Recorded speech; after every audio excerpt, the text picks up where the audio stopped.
আস্তে আস্তে করেই আমার শখের গাছের লাউগুলো বড় হচ্ছে, হাত দিয়ে কিন্তু ধরা যাবে না। এর কারণটা আমি পরেই বলছি। আসসালামু আলাইকুম ভিউয়ার্স, কেমন আছেন সবাই? আলহামদুলিল্লাহ, আমরাও ভালো আছি। প্রতিদিনের মতো সারাদিনের একটি ব্লগ শেয়ার করব। আশা করছি পুরো ভিডিওটির সাথেই থাকবেন। সবাইকে জানাই নতুন বছরের শুভেচ্ছা। নতুন বছরের নতুন দিনটি আজকে কেমন কাটলো? আলহামদুলিল্লাহ, আমার তো খুব ভালো কেটেছে। প্রতিদিন আমার সকালটা এইভাবেই শুরু হয়। সকালবেলা উঠে আগে সবার জন্য নাস্তা বানাবো, তারপর হচ্ছে বাকি কাজ।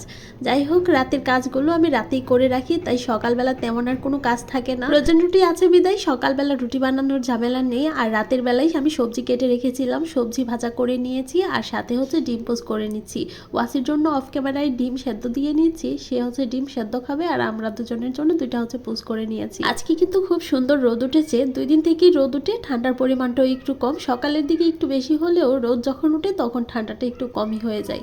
যাই হোক, দুপুরবেলা আজকে রান্না করব হচ্ছে লাউ শাক সাথে হচ্ছে 3টা ছোট ছোট বোম্বাই মরিচ দিয়েছি। লাউ শাকের মধ্যে বোম্বাই মরিচের ঝালটা খুব ভালো লাগে। কাঁচা মরিচও দেওয়া হয়েছে, পেঁয়াজ কুচি দিয়েছি, সাথে রসুনের কোয়া, আলু আর হচ্ছে হলুদ, স্বাদ মতো লবণ দিয়ে আমি সুন্দর করে সেদ্ধ করে নিয়েছি। এখন বাগার দেওয়ার জন্য পরিমাণ মতো পেঁয়াজ রসুন কুচি আর অল্প কিছু কাঁচামরিচ দিয়ে ব্রাউন করে ভেজে নিয়েছি। লাউ শাকগুলো দিয়ে খুব ভালোভাবে মিক্সড করে দিয়েছি, রান্না করে নিয়েছিলাম একেবারে শুকনো শুকনো হওয়া পর্যন্ত। ভাজিটা কিন্তু একেবারে শুকনো শুকনো হলেই ভালো লাগে। তার মধ্যে ফোনের চার্জও শেষ হয়ে গেছে, ফোন দিয়েছিলাম চার্জে। এর ভিতরে বাকি রান্নাগুলোও শেষ করে নিয়েছি। ওয়াসির জন্য হচ্ছে শিম পাঙ্গাস মাছ আলু দিয়ে রান্না করেছি, আমাদের জন্য মাছ বোনা করেছি, বেলে মাছ বোনা করেছি আর কি। সব শেষে ভাত বসিয়ে দিয়েছি। তারপর গেলাম আবার ছেলেকে একটু সময় দেওয়ার জন্য, গোসল করবে।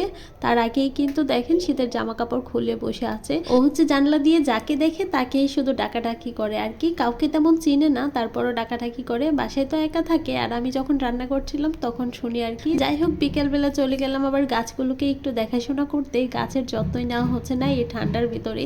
নিজের যত্নই নিতে পারছি না, আবার গাছগুলোর যত্ন কিভাবে নেব বলেন? অল্প একটু পানি দিয়েছিলাম আজকে, মনে হয় 2 দিন পর আজকে পানি দিয়েছি গাছে। গাছগুলোতে খুব সুন্দর পাতা হয়েছে, নতুন পাতা। আর এদিকে চলে আসলাম শখের লাউ গাছের মধ্যে। লাউগুলো তো মাশাআল্লাহ খুব সুন্দর হয়েছে। আমি হাত দিয়ে দূর থেকে একটু একটু ধরছিলাম আর কি, কারণ লাউয়ের মধ্যে কাটা কাটার মতো যেগুলো আছে না, সেগুলো ভেঙে গেলে নাকি লাউ নষ্ট হয়ে যায়।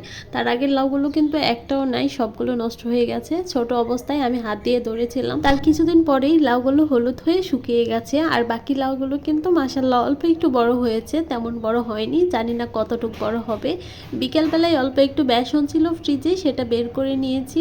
ভাবছি কি বানাবো। বাসায় বেগুন আছে, বেগুনি বানালেও খারাপ হয় না, ভালোই হয় সন্ধ্যার নাস্তার জন্য। দেখা যাক কি বানাতে পারি। অল্প একটু রেখে বাকিটা হচ্ছে ফ্রিজে রেখে দিয়েছিলাম। আজকের ভিডিওটি এখানেই শেষ করছি। কেমন হয়েছে কমেন্ট করে জানাবেন। সবাই অনেক বেশি ভালো থাকবেন, আমাদের জন্য দোয়া করবেন। আল্লাহ হাফেজ সবাইকে।